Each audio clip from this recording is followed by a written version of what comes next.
Good evening and welcome back to Vegas October 1 Sounds.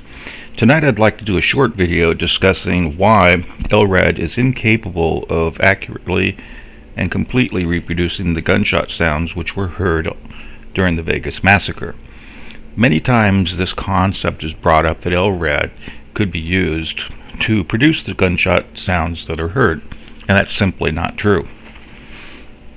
LRAD is an acoustic device which broadcasts sound on a modulated frequency that is above our hearing range, and when that modulated frequency is intercepted by a surface, it demodulates itself. There's a couple different types of LRAD devices, but one type, DMA, is self-demodulating, so that when that modulated high-frequency sound intercepts or hits a surface, it modulates down into the audible range. The sound, that high-frequency sound, is propagated.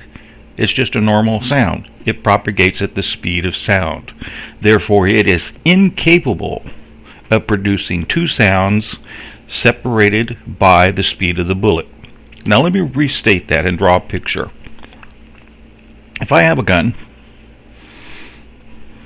that produces a supersonic projectile, and that supersonic projectile travels out a distance, and just for arbitrary reasons we're going to use a 1,000 foot distance,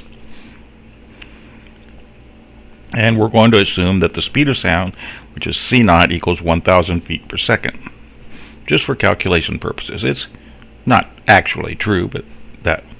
So if the bullet, that supersonic bullet, travels at Mach 3, which is not unreasonable for a .223 round, 55 grain Remington traveling at 3,200 feet per second, it would not remain constant for that entire distance, but let's just use a constant velocity for our calculations.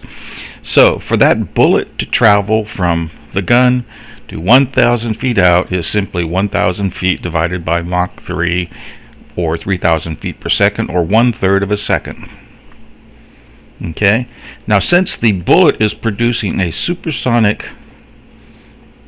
shock wave along the entire length, then if we have an observer which is located close to the path of the bullet at the end of its trajectory, we shall hear that supersonic crack at approximately 1/3 of a second after the bullet has left the muzzle of the gun.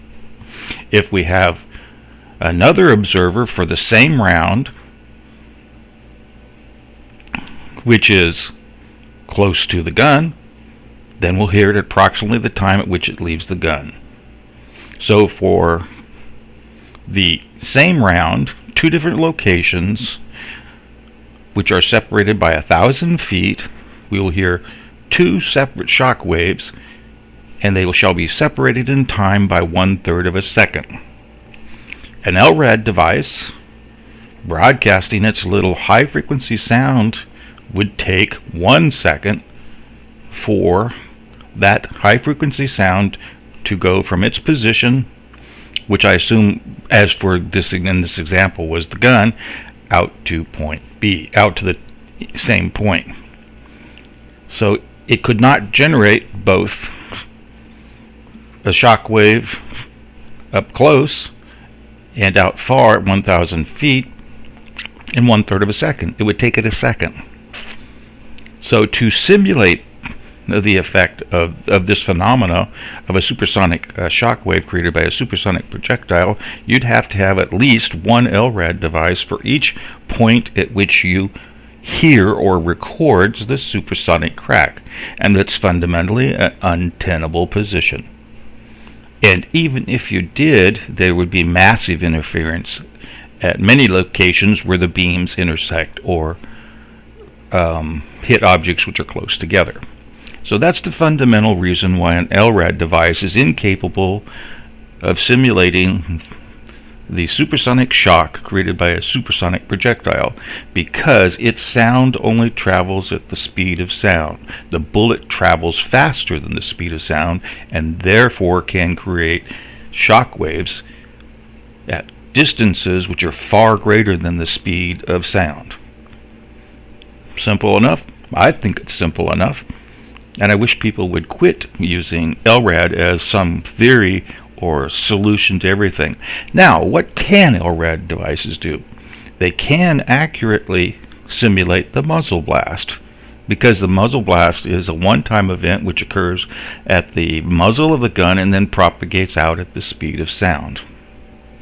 So yes, they can do that, but they cannot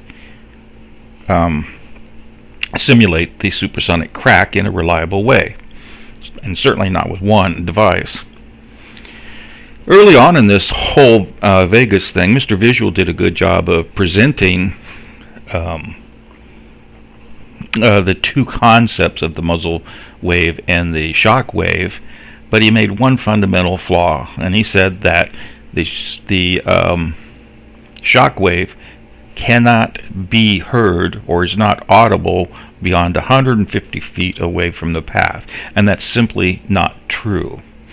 There are recordings, well, actually almost every recording which records a muzzle wave also records a supersonic shock wave.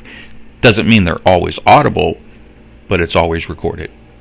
So no matter where you're at in the venue, whether you're 5 feet away from Mandalay Bay or 1,500 feet away, the shock wave is recorded. So knowing that, and knowing that the muzzle blast is recorded, you can, in almost every video, determine the difference in time of arrival between when the muzzle blast arrives and when the shock wave arrives. And that fundamental measurement is very simple to make and unequivocally excludes LRAD devices from being the source of those two sounds.